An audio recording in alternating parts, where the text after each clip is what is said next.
मेरे दोस्तों, आज जो है केमिस्ट्री का धातु अधातु जो चैप्टर नंबर 3 का ऑब्जेक्टिव हम इसमें 20 वीवीआई ऑब्जेक्टिव लेकर के आए हैं और आप मेरे साथ बने रहेंगे और देखिए कि आपका स्कोरिंग ये इसमें कितना आपको 20 में 20 आपका आ पाता है या नहीं आ पाता है। एक बार जरूर आप कमेंट में शेयर करेंगे कि आपका कितना 20 में 20 सही हुआ। ठीक है, तो आइए देखते हैं। फर्स्ट में प्रश्न कह रहा है क्या कि निम्न में किस धातु को क्रियोसिन में डुबाकर रखते हैं। तो इसका आंसर क्या हो जाएगा? इसका आंसर दोस्तों ए नंबर हो जाएगा, सोडियम हो जाएगा। क्योंकि सोडियम को जो है ना क्रियोसिन तेल में, जो मिट्टी का तेल होता है उसमें डुबाकर रखा जाता है। ठीक है, आगे की ओर हम चलेंगे, दूसरा नंबर प्रश्न पर चलेंगे। दूसरा नंबर प्रश्न क्या कर रहा है? निम्न में कौन अधातु को पानी में डुबाकर रखा जाता है। दोस्तों एक बात बता दें कि यदि वीडियो अच्छा लगे ना तो चैनल को जरूर सब्सक्राइब कर लेंगे और लाइक जरूर करेंगे और शेयर अपने मित्रों में कर देंगे, क्योंकि आपको लगातार मेरे चैनल के माध्यम से आपको इस तरह का प्रश्न मिलता रहेगा। तो आइए देख लेते हैं दूसरा नंबर प्रश्न क्या कह रहा था कि अधातु को पानी में डुबा कर रखा जाता है, वह कौन सा है। तो ऑप्शन में दोस्तों ए हो जाएगा, श्वेत फास्फोरस को पानी में डुबाकर रखा जाता है। चलिए आगे की ओर हम चलेंगे, तीसरा नंबर प्रश्न पर चलेंगे। तीसरा नंबर प्रश्न हमें यहां पर क्या कह रहा है कि बॉक्साइट क्या है। तो बॉक्साइट इसमें से आंसर क्या हो जाएगा? तो ऑप्शन नंबर ए हो जाएगा, एल्युमिनियम का अयस्क है। बॉक्साइट क्या है? तो एल्युमिनियम का अयस्क है। चलिए आगे की ओर हम चलेंगे, चौथा नंबर प्रश्न पर चलेंगे। चौथा नंबर प्रश्न हमें क्या कह रहा है कि लोहा निम्न में से किस धातु को उसके लवणों से विस्थापित कर सकता है। तो इसका ऑप्शन नंबर क्या हो जाएगा? इसका ऑप्शन दोस्तों डी हो जाएगा, कॉपर इसका आंसर हो जाएगा। मेरे साथ जरूर बने रहें और जरूर आप कमेंट में लिखें कि आपका कितना स्कोरिंग हो पाता है 20 में। चलिए पांचवा नंबर प्रश्न है, निम्न में कौन सी धातु सामान्य तापक्रम पर द्रव होती है। ठीक है, तो इसका ऑप्शन क्या हो जाएगा? ऑप्शन नंबर इसका बी हो जाएगा, पारा इसका आंसर हो जाएगा।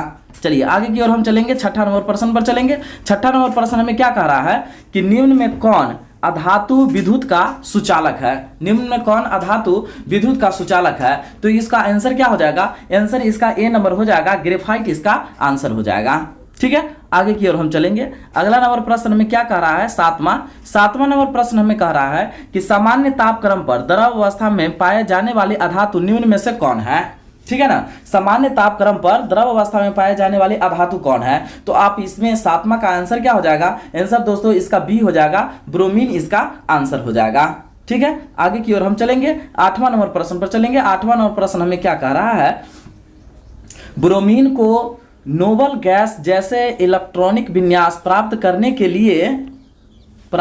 के लिए थोड़ा सा क्वेश्चन इधर करते हैं, कितने इलेक्ट्रॉनों की जरूरत हो सकती है। ठीक है ना, तो कितने इलेक्ट्रॉनों की जरूरत हो सकती है। तो दोस्तों इसका आंसर नंबर क्या हो जाएगा? इसका आंसर जो हो जाना चाहिए वो आंसर हो जाएगा क्या? एक नंबर इसका आंसर हो जाएगा। ठीक है ना, एक हो जाएगा इसमें। ठीक है, आगे की ओर हम चलेंगे।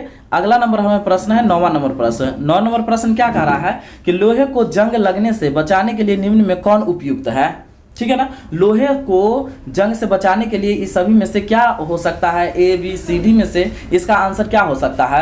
तो दोस्तों इसका आंसर उपयुक्त में से सभी हो जाएगा, इसका आंसर डी हो जाएगा। ठीक है ना, तेल लेपन कर सकते हैं, यस्त्र लेपन कर सकते हैं, ग्रीस लेपन कर सकते हैं, सभी तरह के लेसन इस पर चढ़ा सकते हैं। चलिए आप आगे की चलेंगे, हम 9 नंबर प्रश्न पर चलेंगे कि निम्न में से कौन 2 इलेक्ट्रॉन खोकर अस्थायी इलेक्ट्रॉनिक विन्यास प्राप्त कर सकता है। ठीक है, तो इसका 10 का आंसर क्या हो जाएगा? 10 का आंसर नंबर ए हो जाएगा, मैग्नीशियम हो जाएगा। ठीक, आगे की ओर हम चलेंगे, अभी 11 नंबर प्रश्न पर चलेंगे। 11 नंबर प्रश्न हमें क्या कह रहा है कि निम्न में कौन सी धातु पारा के रूप में उपलब्ध है। ठीक है, तो इसका ऑप्शन नंबर क्या हो जाएगा? ए इसका कॉपर इसका आंसर हो जाएगा। चलिए आगे की ओर हम चलेंगे, 12 नंबर प्रश्न पर चलेंगे। 12 नंबर प्रश्न हमें क्या कह रहा है कि निम्न में से किस धातु को चाकू से काटा जा सकता है। तो आप जो सबसे फर्स्ट प्रश्न जो पढ़े थे कि केरोसिन तेल में क्या डुबा कर रखा जाता है, तो सोडियम को डुबा करके रखा जाता है और काटा भी जाता है किससे? तो सोडियम को ही चाकू से काटा जाता है, इसलिए ऑप्शन नंबर सी इसका आंसर हो जाएगा। ठीक है, चलिए आगे की ओर हम चलते हैं, 13 नंबर प्रश्न पर चलते हैं। 13 नंबर प्रश्न कह रहा है निम्न में कौन अधातु होते हुए भी चमका है। ठीक है ना, तो अधातु होते हुए भी चमका है, कौन सा है? इसमें ऑप्शन क्या हो जाएगा? ऑप्शन और बी हो जाएगा, आयोडीन जो होता है ना, आयोडीन एक अधातु है और इसके बावजूद भी ये चमकता रहता है। ठीक है, चलिए आगे की ओर हम चलेंगे, 14 नंबर प्रश्न पर चलेंगे। 14 नंबर प्रश्न हमें क्या कह रहा है कि निम्न में कौन सा युग्म विस्थापन अभिक्रिया में भाग लेता है? निम्न में कौन सा युग्म विस्थापन अभिक्रिया में भाग लेता है? तो 14 का दोस्तों आंसर क्या हो जाएगा? आंसर नंबर डी हो जाएगा। AgNO का घोल और कॉपर ये जो है विस्थापन अभिक्रिया में भाग लेता है। चलिए आगे की ओर हम चलेंगे। आगे की ओर चलेंगे हम 15 नंबर प्रश्न पर चलेंगे। देखिए 15 नंबर प्रश्न में क्या करा है? खाद्य पदार्थ के डिब्बों पर जिंक की बजाय टीन का लेपन होता है, क्या होता है? ठीक है ना, किस किस का लेपन होता है? तो चलिए 15 नंबर का आंसर क्या हो जाएगा? आंसर नंबर सी हो जाएगा। आंसर नंबर इसमें क्या हो जाएगा? आंसर नंबर सी हो जाएगा। जिंक टीन से अधिक क्रियाशील होता है। ठीक है ना। चलिए आगे की ओर हम चलेंगे। आप 16 नंबर प्रश्न पर चलेंगे। 16 नंबर प्रश्न में क्या कह रहा है कि लोहे की फ्राइंग पैन को जंग से बचाने के लिए कौन सी विधि उपयुक्त है? ठीक, तो 16 का आंसर क्या हो जाएगा? 16 का आंसर डी नंबर उपयुक्त सभी हो जाएगा। ठीक है, तेल लगाकर, टीन की परत चढ़ाकर, पेंट लगाकर, ये सभी तरह से किया जा सकता है। तो इसलिए ऑप्शन नंबर इसका डी आंसर हो जाएगा। चलिए आगे की ओर हम चलते हैं। अब 17 नंबर प्रश्न पर चलते हैं। 17 नंबर प्रश्न थोड़ा सा बड़ा है, कोई बात नहीं है। कोई तत्व ऑक्सीजन से अभिक्रिया कर उच्च द्रव्यमानक वाले ऑक्सीजन ऑक्साइड बनाते हैं जो जल में विलय है।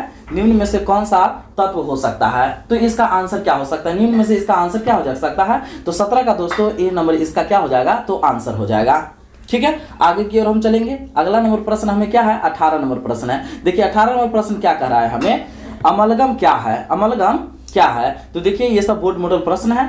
अब इसका 18 का आंसर क्या हो जाएगा? तो 18 का आंसर ए नंबर हो जाएगा।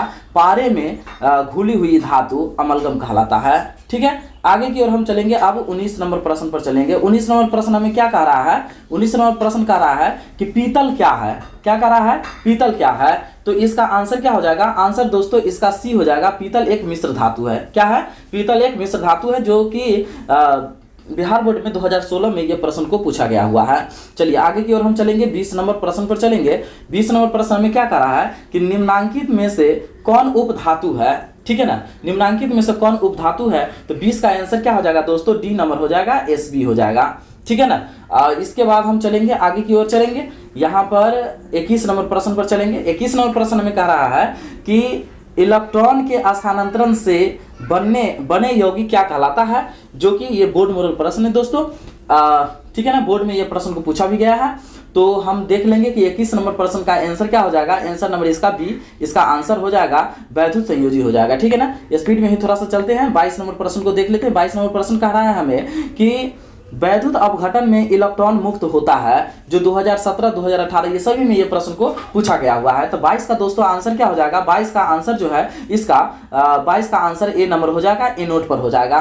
ठीक है, आगे की ओर हम चलेंगे। 23 नंबर प्रश्न पर चलेंगे। 23 नंबर प्रश्न हमें क्या कह रहा है? 23 नंबर प्रश्न कह रहा है कि सक्रियता क्रिया में सबसे अधिक क्रियाशील धातु कौन है? जो 2017 में ये भी प्रश्न को पूछा गया है। तो 23 का आंसर क्या हो जाएगा? 23 का आंसर बी नंबर हो जाएगा, Na हो जाएगा। ठीक है, आगे की ओर हम फिर चलेंगे। दोस्तों ये लास्ट प्रश्न रहा और हम समझते हैं कि आपको वीडियो काफी अच्छा लगा होगा, तो चैनल को जरूर एक बार सब्सक्राइब कर